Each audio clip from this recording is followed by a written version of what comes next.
जिल्ह्यामध्ये पेट्रोल आणि डिझेलच्या टंचाईच्या संदर्भामध्ये मोठ्या प्रमाणावर अफवा उडवल्या जात आहेत।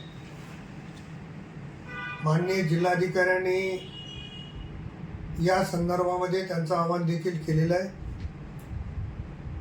आणि डिझेल पेट्रोल संपेल या भीतीपोटी वाहनधारक टाक्या फुल करून घेणे किंवा एक्स्ट्रा पेट्रोल डिझेल घेऊन जाणे अशा पद्धतीचे प्रकार होत आहेत। माझी सर्वांना विनंती राहणार आहे की जिल्हाधिकाऱ्यांनी केलेल्या आव्हानावर विश्वास ठेवून आपण डिझेल पेट्रोल रांगेमध्ये भरलं पाहिजे। डिझेल पेट्रोल संपणार नाही याची खात्री देखील आहे। त्याच्यामुळे आपल्याला दैनंदिन व्यवहारात जेवढं लागते तेवढं डिझेल पेट्रोल भरून घ्यावं अशा पद्धतीची विनंती या निमित्ताने मी आपल्याला करतो। धन्यवाद।